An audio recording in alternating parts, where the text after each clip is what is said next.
Barbershop conversation, guys. Feel free to hit the subscribe button. So I just want to put a dent into. Feel free to join the Patreon.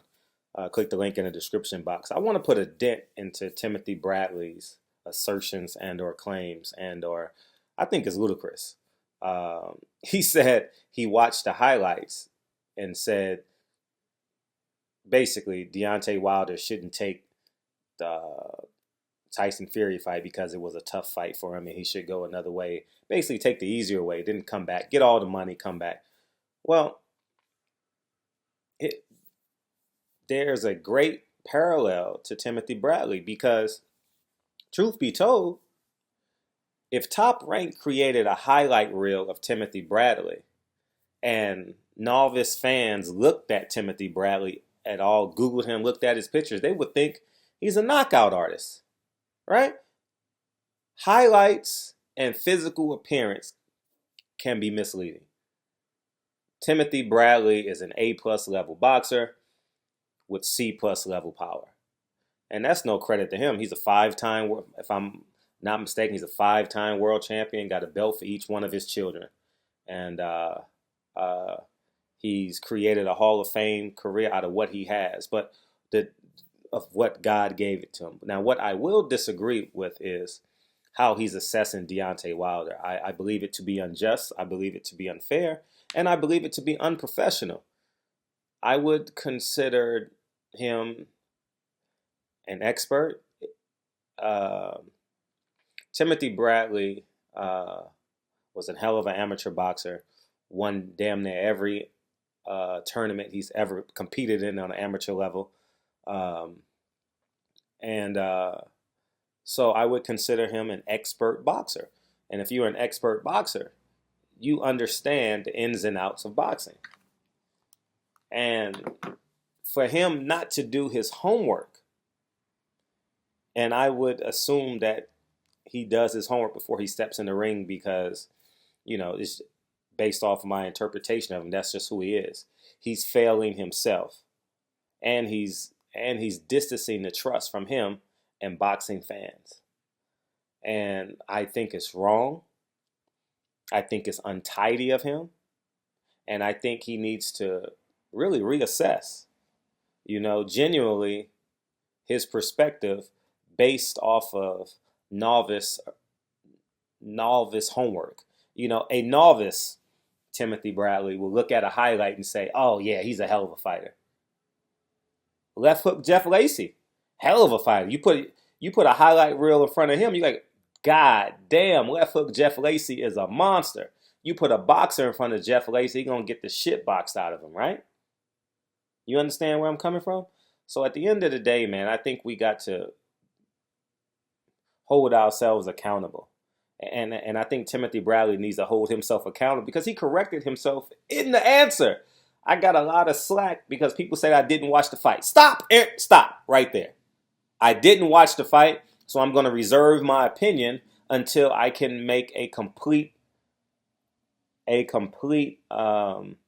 analysis because you got to take into account people value his opinion, right? And in certain instances, I value his opinion. If I want intel on Manny Pacquiao, if I want intel on anyone at Top Rank, if I want intel on anyone Timothy Bradley has ever faced, I value his opinion, right? And why shouldn't we?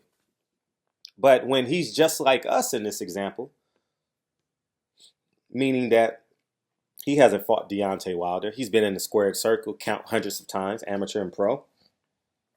So people would value his opinion more than mine. I'm just a novice boxer that goes to the gym a handful of times a week and, throws a few punches. But I've never been on ESPN. I've never been on HBO pay-per-view, and I've never fought Manny Pacquiao. So from that example, he's the expert. So people will lean on him more than they will lean on people from Instagram or YouTube or print media. So he has to do his homework. He has to be a little bit more diligent. He has to be a little bit more professional in making these claims. And I use myself as example. Y'all get tired of me using me as example, but I'm only an expert on myself. I trust myself more than I trust anyone in the world. You know what I mean? And the reason why I've only lost one fight in the last 2 years, and I think I was robbed against Devin Alexander, Andre Berto, I would still be undefeated, 70-30 or below, right? Is because I watch countless fights.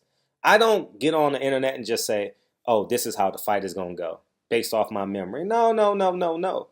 I sit in front of the computer. I sit in my car on my phone and I watch fights, whether it's a round at a time because I'm in between jobs, I'm working, I'm carrying my daughter, I'm helping Lincoln with his homework, whatever the case may be. But I put in my time because I value what I'm going to say about the fight, and I value my win and loss record. You understand where I'm coming from? So at the end of the day, I think Timothy Bradley is way off base as it relates to Deontay Wilder issue. Some people say he gave up in the third Manny Pacquiao fight, about round 7 when he got knocked down, and even Teddy Atlas, his energy led me to believe that I was there ringside, but when I rewatched the fight, the Timothy Bradley I know gave up in the 8th or ninth round. I'm going off memory right now, so I can't remember. But I believe that the last third of that fight, Timothy Bradley could have been going through the emotions. You understand where I'm coming from? So at the end of the day, I think character plays a lot in every word that comes out of our mouth. His partner on ESPN values every word that comes out of his mouth. He's very strategic, and I'm talking about Andre Ward. He's very strategic in what he say and how he say it. I've interviewed Andre Ward the past 10 years, right? Sparingly, he took a hiatus, and then the last 5 years it's been more rapid fire. So I said all that to say, Timothy Bradley, you can't just speak off the cuff if you haven't done the work, right? You got to do the work. It's a 36-minute fight. 12 times 3 is 36. Take 36 minutes of your life and become an expert on that fight. You understand where I'm coming from? All it took was 30 minutes. He interviewed with the people for 25 minutes. So he has the ability. He's on a flight going from Fresno. He's in Dallas. He has a flight from Dallas to Palm Springs, right? He can catch a flight from Palm Springs to Dallas and watch the fight on his phone. You get free Wi-Fi in first class. You know what I'm saying? So I think that he's doing. Every time I speak on a matter, if it's on an article, I read the article 3 times, 4 times, because I don't want to get on here and be like, this nigga just speaking off the cuff. Now there is maybe 10% of these videos that shit just irked the shit out of me, and I just go off the flying cuff because I'm emotionally invested into it. And I don't mind doing that every now and then. But for the most part, I'm very strategic and I value every syllable that I pronounce. And I think Timothy Bradley is just off base. I'm going to use the term off base. I'm not going to call him, I don't know if it comes from hate. I don't know if it comes from his disdain or dislike of Deontay Wilder. I don't know that to be true.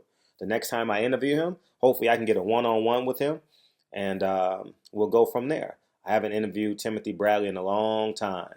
I think the last time I interviewed him was Jesse Vargas fight, if I'm not mistaken. So if not, it's been a little bit sooner, but I was just so disgusted. You know what bothered me? And I said this before, and hopefully this gets to Timothy Bradley. I was real insulted. Not insulted in terms of my feelings are hurt, but integrity. There's a level of integrity that I think media and fighters, and there's a level of decorum that we develop over the years, right? And I was real turned off. Turned off would be the correct word.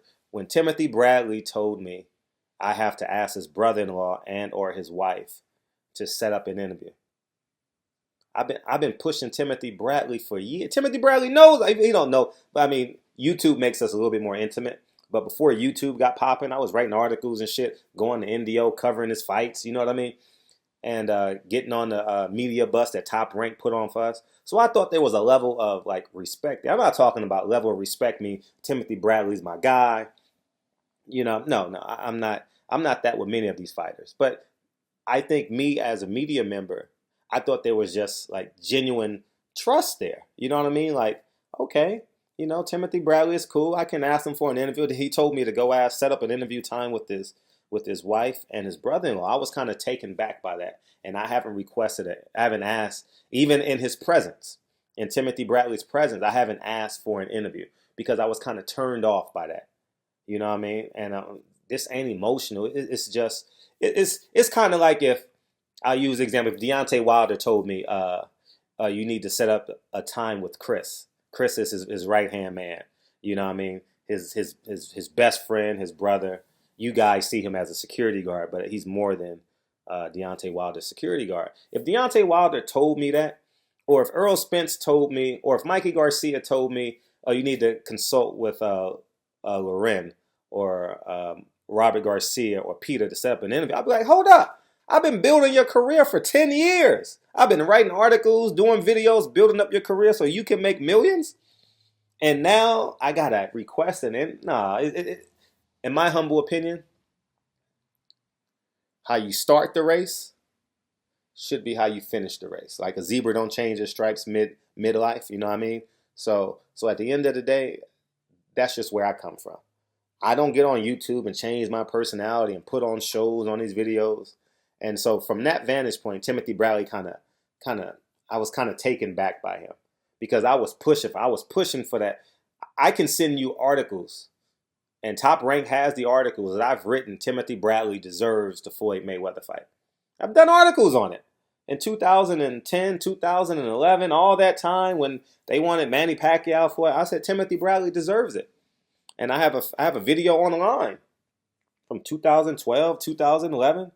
Like, you deserve the Floyd. You got to Google, you got to find it. I don't know where it's at. I've seen it a few years back, but I have a video. You know, before I was even in YouTube, I was just in print. So at the end of the day, man, I just think that Timothy Bradley, do your homework first, man, because to the fans, to the outside fans, they're like, yeah, you're right. To people who really, really value your word, and I told you guys, I kind of like his rogueness. I like his rogueness. I like his ability to say how he really feels. I admire that about him. But when it comes from an unpolished and unvarnished perspective, and all it takes is a 30-minute work ethic. If 30 minutes is separating you from being great, you're lazy. I'm going to say this again. I don't care who you are and what you do in life. If 30 minutes is separating you from being great and you don't do the job 36 minutes, you're a fool. You're unwise. You're undisciplined. You don't want to be great. And this was a month and a half ago, and he still hasn't watched the fight, and he's still answering questions on it. That's beyond me. I don't grasp that concept. I have for those of you who don't know, on my phone, feel free to ask me at any time. I have a clipboard. Every fight I go to, I have a clipboard of comments, questions. They're mostly topics. It's kind of like shorthand now. I understand myself a little better. So it's just shorthand. So if I'm going to a fight, I know Tank Davis is going. My next fight is February 9th, right? I know Tank Davis is going to be there. It's an LA fight.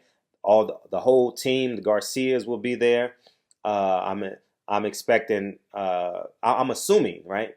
I look at the undercard, see who's on the undercard, see what trainers are going to be there. I write their names down. I see if it's anything. That's why you never see me in interviews like searching for questions. And that's why you always see me in interviews when everyone wants to leave. I keep on asking questions. Perfect example, Josecito Lopez last week. I asked 8 questions in a row, 5 to 8 questions in a row, because I did my homework before I got on the plane to New York to ask these questions, because and the questions grow as I get there because I watch your videos, I listen to your questions, I listen to all other media outlets. So I do my homework before I even get on the plane. You think I'm going to spend $1,000 to cover a fight and not do my homework? It's cost effective for me. It's cost efficient for me to do my homework. And I get DMs from y'all, and I'm like, oh, okay, that's a better way to ask the question. That's great intel. I'll go in and maneuver this way and maneuver that way, and that's why I'm always appreciative of y'all, because you guys, when I'm a one-man band, so when I'm covering fights, you guys are my eyes and my ears, and I love and appreciate that. You understand where I'm coming from? So from that vantage point, Timothy Bradley is not a fool.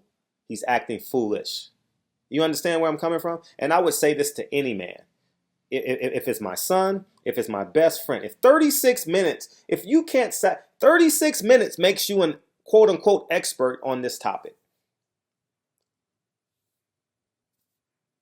If you ask, someone DM'd me today and asked me, I'll pull it up. And feel free to comment in the comment section. He's on my Patreon.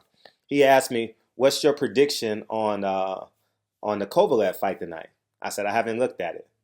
In my head, I have a winner. But because I didn't do my homework, I don't have a winner." You understand what I'm saying? So from that stand, gotta do your homework, man. And truth be told, at the end of all this, I enjoy him on ESPN because he just says it. Like, he just says it. Whether I agree with him or disagree with him, I can see Andre Ward searching for words. I can literally see him searching for words, right? Searching for what to say, how to say it, when to say it, the tone in which it should be said. I can literally see his wheels turning in his brain, right? Whereas Timothy Bradley just says it. You understand? I would have loved for Andre Ward and Timothy Bradley to attack Teddy Atlas when he said somebody was better than Andre Ward and Andre Ward was an active fighter. I would have loved for Andre Ward to talk to Jim Lampley when he called him everything but the Son of God. So I think at the end of the day, we choose our battles that matter. You know what I mean? And I'll just let it rest there. But I get back to what I just said at the beginning of this video. If Top Rank put a highlight reel of Timothy Bradley, what Timothy Bradley got? 13 knockouts? I don't know. Let's Google it. Let's see if I'm right. I think he had 13 to 14 knockouts in his career. If I'm right, that means I really know my boxing. If he has 13 to 14 knockouts, let's see if I'm right. Watch me be way off. Watch me be way off. Let me check this shit real quick. Box record. Shit.